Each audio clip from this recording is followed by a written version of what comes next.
I think unfortunately when they were doing the stomach scope, the surgeon found that there's sort of like a new growth inside the stomach. The plan is for me to do a PET scan as soon as possible. Obviously, I feel worried. The cost of CAR T-cell therapy is roughly about $1 million Singapore dollars.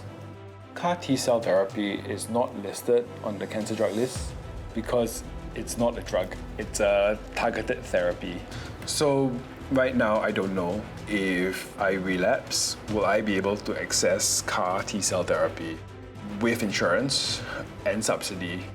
I actually got the slot for Taipei Marathon before my diagnosis. 2 weeks into ADC, being completely inactive, I was concerned about whether or not I'll ever be able to train again.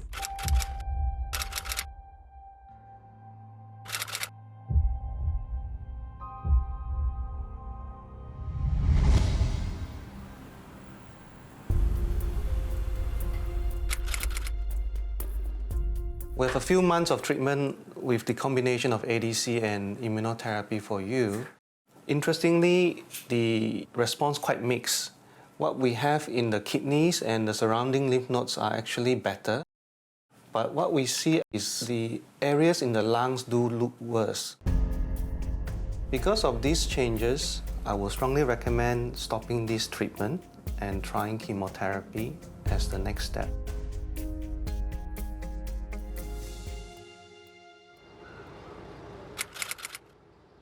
I've been single for about 7 years. Maybe because I'm busy work, but also having cancer or having had cancer, something else to bring into consideration when you meet someone. So 4 years ago, I saw Charlene's profile on the dating app. She put that she was a cancer survivor. I was like, okay, cool, me too.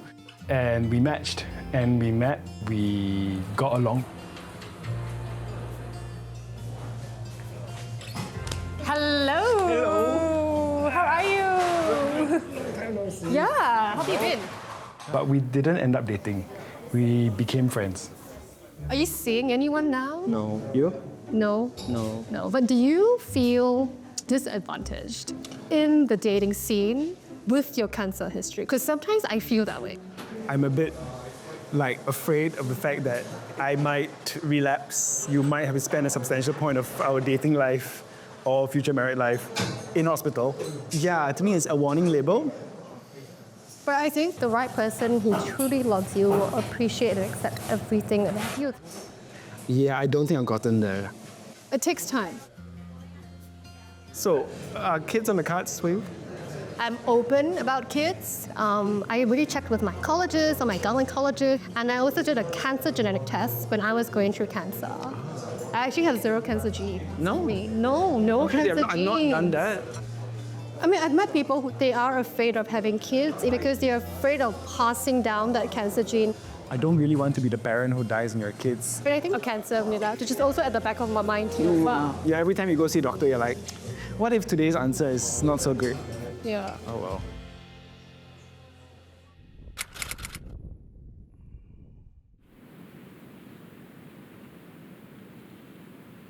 I definitely always wanted to have kids.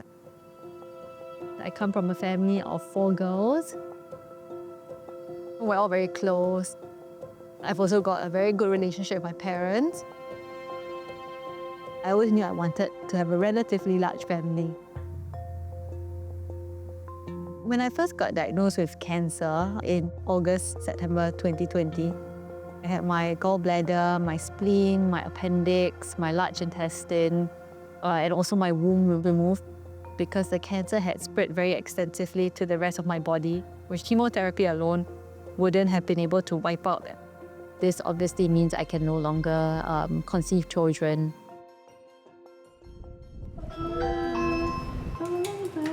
Hello. Say hello, EJ. Hi, EJ. Okay.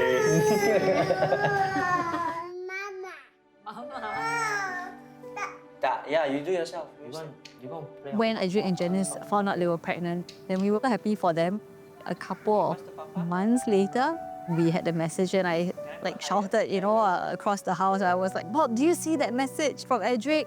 Quickly read. They're asking us to be godparents. We have to say yes.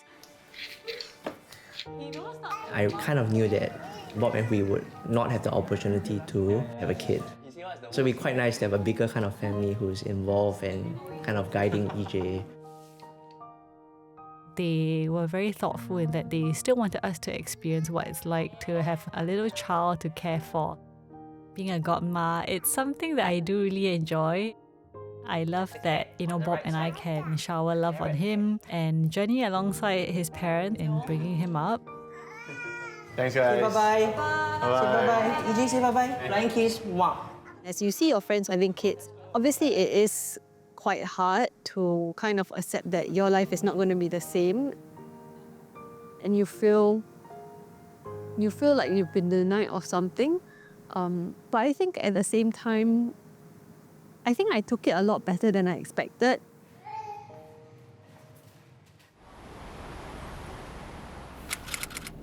So we did 4 cycles of ADC and then we switched to traditional chemo. One of the things that I've learned while on this journey also is, first got it was, I need to beat this thing. I need to recover from this thing. And now I'm slowly reframing my mindset to say that, okay, this is my new normal, this is my new life. Everyone talks about chemo as being, more destructive. What I was more concerned about was how my body was going to react, because throughout the 4 cycles of ADC, I had been able to function, look and feel very much not like what you thought a traditional, typical cancer patient would be going through. And so I was worried that that might change. Getting blood clots in the veins is not uncommon. It clearly happened to me. So I can feel this like shooting pain all the way down to here. I'm not sure whether it's tied to this chemo or the blood thinner medication. So he gave you Lyrica also, but Lyrica's at night, see? As you can see, she's my manager, my boss, also my nurse, my PA, everything. This one is for the gastric, I think. Just one. If you don't have cancer, like a normal pain, like say for example, a normal like ache is, it could just be a muscle ache. But now every small thing is scary because you don't know what it could be, right? Whether it's a side effect, whether it's a result of something getting worse. Yes! The medicine's not for you, dude. You take already? You don't want the medicine, you have to. We have a cat. Normally I'm a bit like, okay, if he's scratching, he scratches, but now just a bit more careful in case if he scratches. Because I've been on blood thinners, all the nurses and doctors will kept reminding me, don't fall down, because of the bleeding might just not stop. Funny thing to tell me not to fall down, because I don't know, how do you not fall down, right? But then I tried to dig a bit further. I was like, okay, can I still continue to run the marathon? On anybody's mind, the question is, why can't you wait until you're better?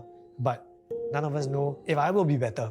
So while I can, I want to do it.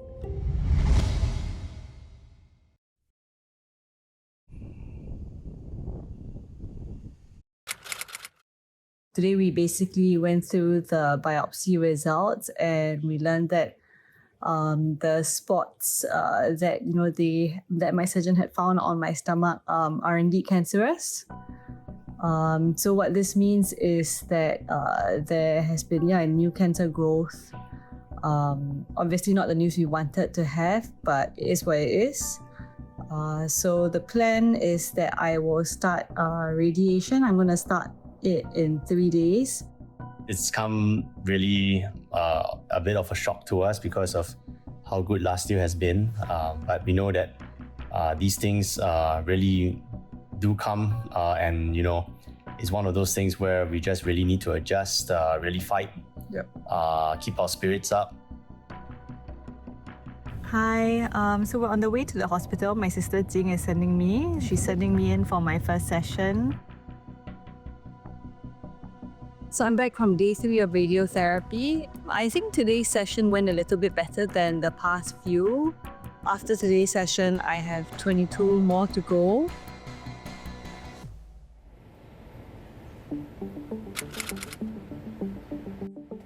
I'm here at SGH to do a follow-up medical appointment. I do one every year. Hello. Hi Joseph. Hello, how are you? Hi, how are you today? Good, good. I haven't seen Dr. Denise for a while. She was my doctor since day one. Okay. Your blood tests look really good. Nice. All black. Yeah? Okay. Have you felt any new lumps? No, all okay. I think that's the one in the neck's always been one. It's always been the same. Like. So let's take a look and examine you now. Okay, just. All right, I'm gonna just feel your neck. Yeah. So you mentioned that you still feel a little bit of a lump. This one. This one? Okay. Yeah, I think it's very, very small. Yeah, I wouldn't call it enlarged. Okay, so everything looks pretty stable. Okay. And I think you're doing very well. Yep. I'm kind of wondering if, in case a relapse happens, what would be the options available? Given that you have follicular lymphoma, if it's a slow relapse, we may not even need to do any treatment. Yep. If the lymphoma starts giving you problems, then we talk about treatment. Okay. I've read about CAR T-cell therapy. Would it be relevant to me? And a lot of patients are asking about it. But CAR T-cell therapy is not for all patients. It's used only in very treatment-resistant type of follicular lymphoma. You've been well all this while, so we would have to see whether you are responding well to the standard treatment first. Let's talk about it when it happens. Right now, I think it's more important to just celebrate the fact that you're still in remission, right? And just live your life as fully as you can.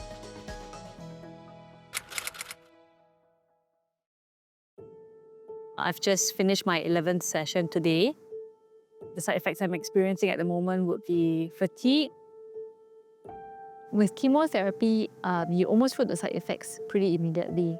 The side effects are the strongest, I would say, in the first 2 to 3 days, and then your body gets stronger after that. Whereas I find for radiotherapy, it's more cumulative. So for the first week, actually, I was quite okay. And it was only in the second week that I started to feel the side effect. So I have a Japan trip booked for the 20th to 28th of Feb. This was before I had done the scope. I was really looking forward to this trip because I love going to Japan. I do plan the itinerary quite detailed because I like doing research. My radiotherapy ends on the 21st of Feb. I discussed with my doctors. The advice has been that it might be safer and better to cancel it. It's a bit of a bummer, but thankfully my family and we have decided that we're also going to go to Japan for a family holiday in May. I had told my doctors that let's all work towards me being able to travel by then.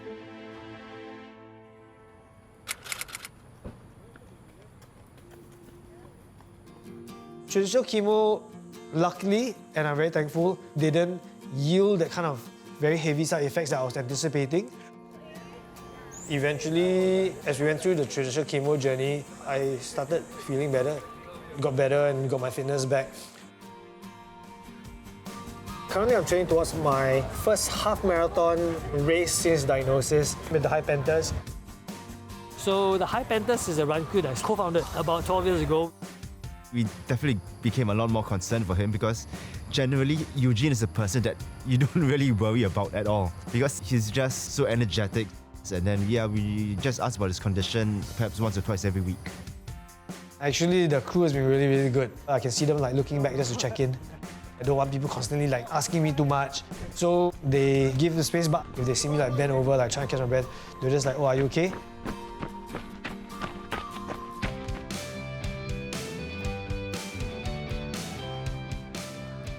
I don't have the answer of how do you train for a marathon with cancer. I think every cancer patient's journey and experience is quite different.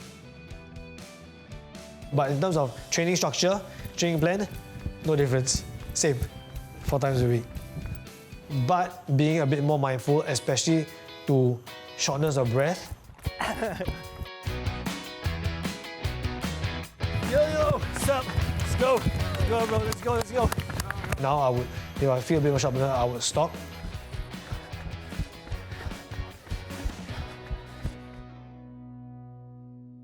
Today's run was tiring. Even though it was short, for some reason my legs feel a bit heavier, feel a bit more short of breath. I'm very thankful that I'm in a space surrounded by people and a community that support me to do this also.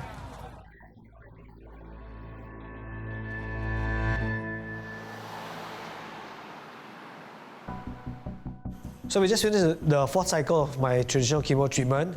We'll be doing a doctor review with a PET scan. If everything is good to go, I can get the official green light to go to Taipei.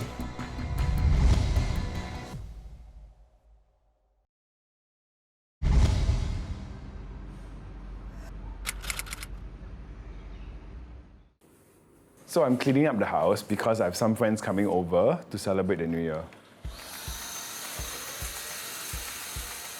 I've always wanted to have my own space. So when I turned 35, I was eligible to buy a HDB flat. And eventually I bought this place. The other really significant thing was I was 5 years out of chemo. Before the 5th year, I didn't really plan the cancer might come back. So why bother? 5 years on, there was a certain level of confidence that I would be more likely to live a longer and healthier life. Suddenly, I may be able to think ahead in ways that I didn't dare to before. Hello, come. Hello, hi. Hello, come, hi. You've not been here before, right? No, first time. Welcome to the... So nice. Thank you. How are you? Okay. Been alright, busy at work. See, standard answer. Standard Don't answer. laugh. We've been friends for like 20 odd years. We met while we were in JC. Yes.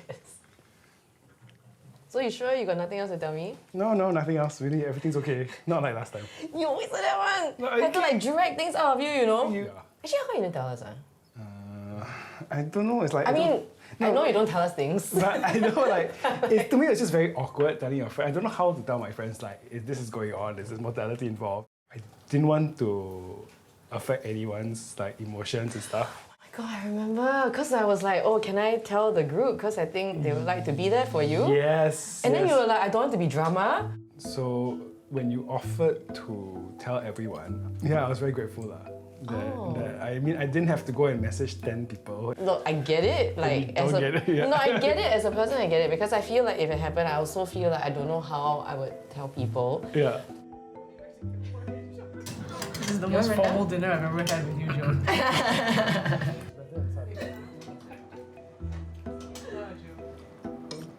So I ended chemo at the end of the year 8 years ago. That's amazing! Congrats, man. Cheers to that! That's amazing! Cheers! How's it feel? Weird. Yeah, okay lah. I haven't really thought like about the future very much. 5 years was important because I got this house. Then the rest has just been trying to survive and run the business and not work so hard. Okay, cheers. Happy New Year. Happy New Year. See ya.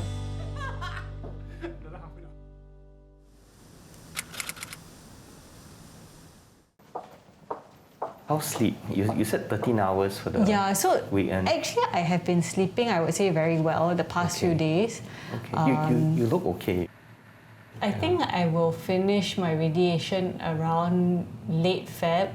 Late Feb. Okay. Then we have a trip planned mid-May. Yeah. Okay, where are you going? Japan. You have to give at least 2 months, 3 months. Okay.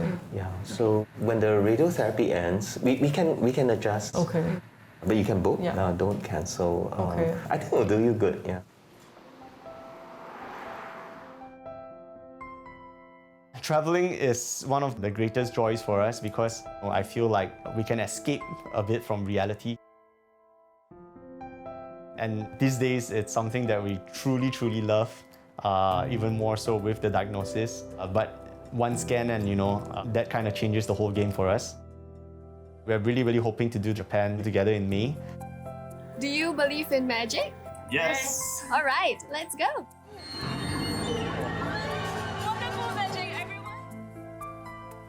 Might sound cheesy, but it's one of those where sometimes feel like, can I take this disease over from you?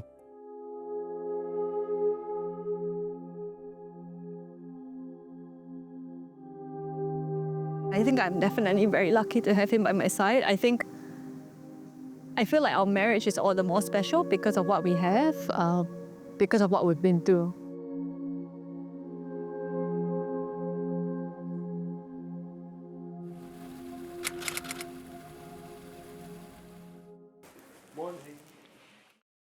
So the scans after 4 rounds of treatment is quite promising. The lungs in particular have improved significantly. Your blood test is also much better to allow you to participate in the Taiwan event. So we are on track for treatment. Going forward, after 2 more rounds of chemo, then a rest from chemo, and we'll just maintain with simple antibody and track your progress from time to time. It's a long fight. Yes. If you can stay on antibody for quite some time, that's actually considered a good outcome. Yeah. Well, that means this anxiety thing is real, and every 3-4 months is like, yeah. But this is good so to accept and move this, so we know that this is the next 1 year moving forward. Cool, okay. Then you plan your next run. And only after all that came out and it's safe to run Taipei, then we were given 100% green light to go. So generally when I run races, I don't fixate too much on results in terms of personal best timings. For me, the journey is more important. I like uncertainty. I don't like it when things are too structured or too fixed, and I like having a bit of adventure. In this case, I prefer not to have that clear prognosis.